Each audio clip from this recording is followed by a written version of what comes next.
This morning, we are throwing a spotlight on the blue economy of Ghana. I had no idea what the blue economy of Ghana was, and I'm learning. Joining us this morning to tell us more about Ghana's blue economy, we have Dr. Noble Asari.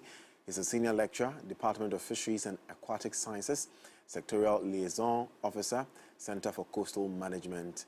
And then we have Ivy Sewajima Ekuyaoko, Team Lead at Blue Economy Governance and Social Resilience. Good morning, ladies and gentlemen. Good morning. Good morning. Class is in session. Let me take my pen and my paper. Please, what is a blue economy? Well, there are various ways of explaining what blue economy is, but for the purpose of our visit here, I think it is better to put it in simple terms. Okay. So when we say blue economy, we are looking at all economic activities that can be derived from water bodies, anything that relates to water bodies, be it fresh water or marine water. So we are looking at job opportunities that are associated with these water bodies. We have goods and services that are provided from these water bodies, and also the generation of income for the nation in terms of economic growth. So that is what blue economy is. That is very interesting. And I'm going to act like a student and ask questions. Will that include something like mining that I'm saying since it's in a water body?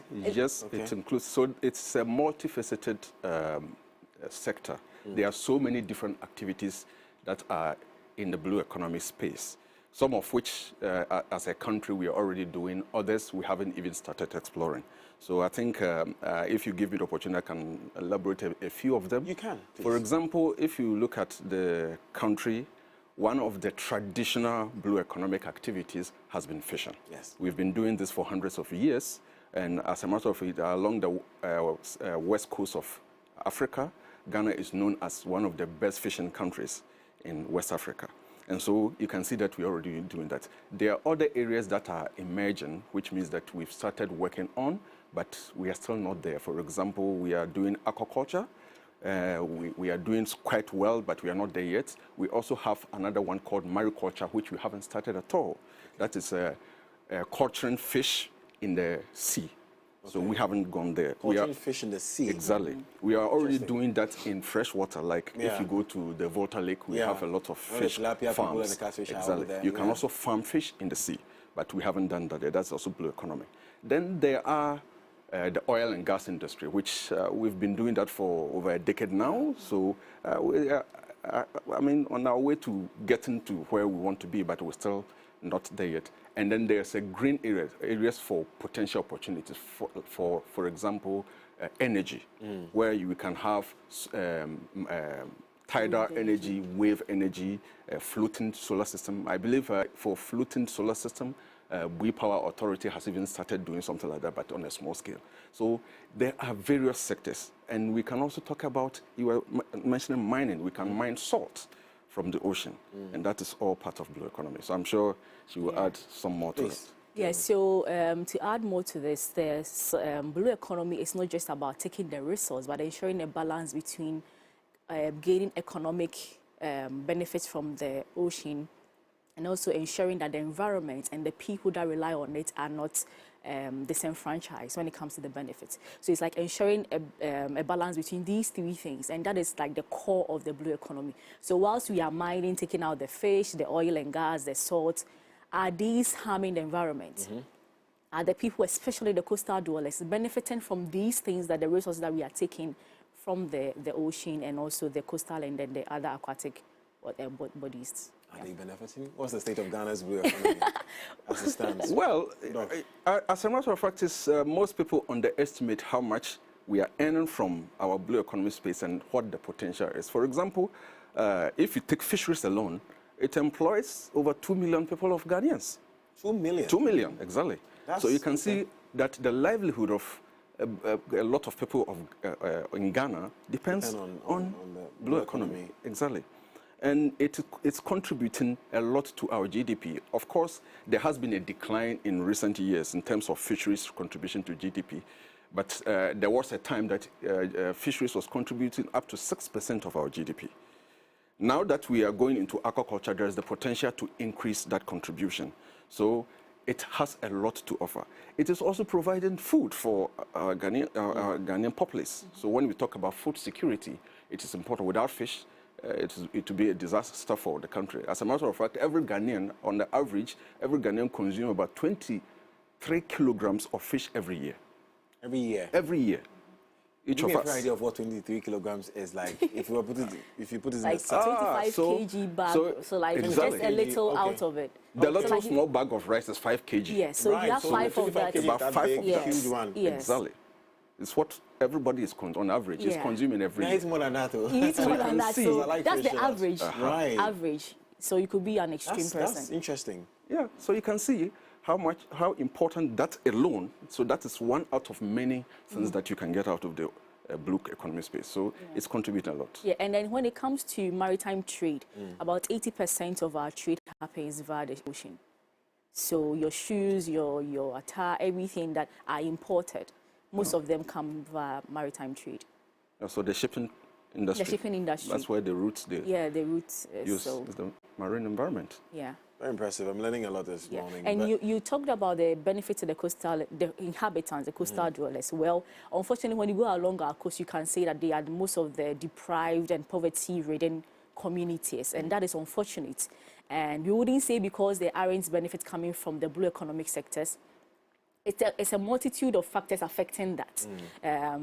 The money is coming, the fishermen are getting the money, but is it translating into the kind of lives they live? It might not only be because the monies are not coming, but maybe because of the mindset and perceptions that are along. So we cannot directly blame it on the fact that maybe it's not benefiting them. There might be other factors that is causing So that. clearly you guys are concerned about the blue economy of Ghana, and you have a program coming up concerning it. Tell me about it, Ivy.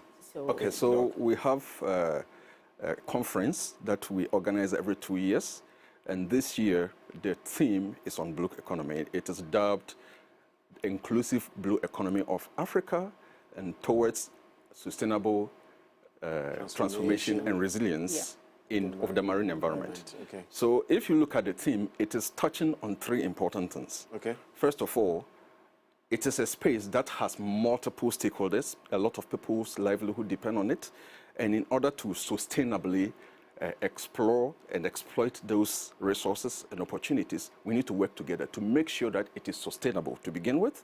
And Ivy mentioned the fact that it has environmental implications. Once we are using resources, there are environmental implications. So we make sure that we are safeguarding the environment too. We are not harming the environment in the process. And also to ensure that we are all contributing to national development. So this conference is meant to bring together all the stakeholders in the industry. And we are not talking only about Ghana. We are bringing people from all over Africa. And even we are working with partners that are international. And so this coming Monday, that is from 6th to 8th, we are bringing all these stakeholders together, some from the industry, some from academia, some from donor partnerships, and other stakeholders like media are all going to be there to deliberate, to discuss the best way to explore the resources our marine environment and also our freshwater environment can offer us in terms of our economic development in a manner that our future unborn children can also benefit from. So that is the whole thing. That's what's happening. I see the Vice President on Yes. the flyer. Is Yes. that a flyer? Yes, Yeah. so He'll be speaking? yes, and our Vice President, His Excellency Dr. Mahmoud Bawumia, will be there on the first day to give us the opening ceremony. Okay. Right. So we will have a lot of delegates coming. As a matter of fact, we have the African Union who will also be represented here because in as much as we are talking about blue economy of Ghana in this particular instance, it is linked to several developmental agenda, including the SDGs, and then also what we call the African Blue Economy Strategy, which is also being touted here because we must all have a role to play in terms of our concerted effort in achieving a common goal for Africa. So Ghana, in our own small corner, we are doing our part, which must be linked to the bigger picture. So we are bringing these people to have a common discussion around blue economy. Okay, so I can see on the flyer that is from next week, 6th to 8th, November 23, Men's Big Hotel, here in Accra, just here in the East Yes. of God. Yeah. It's not open to the public, is it?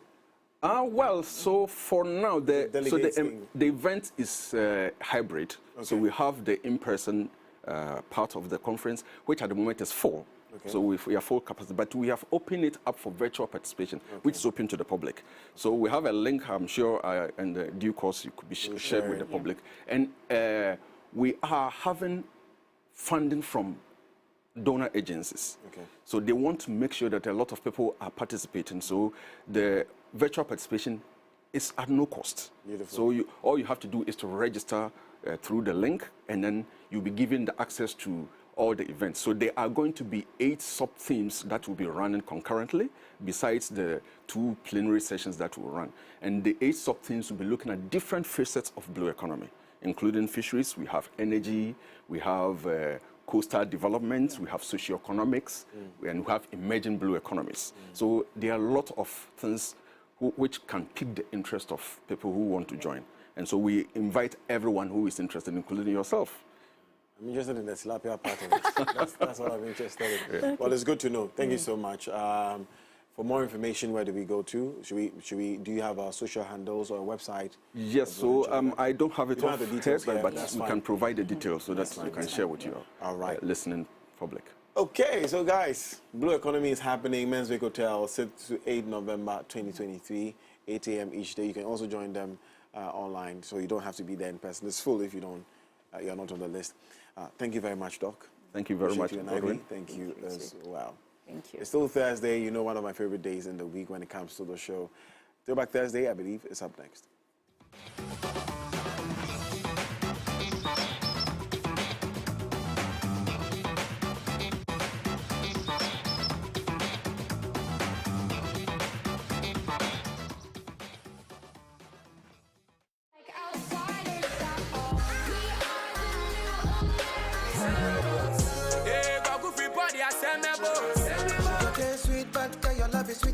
My hair, you day for my hair. I know fit to reset. The gossip, maybe I was born faithful until the first female who suddenly broke a vow. I feel like it don't be my baby. What else? I broke, now my business.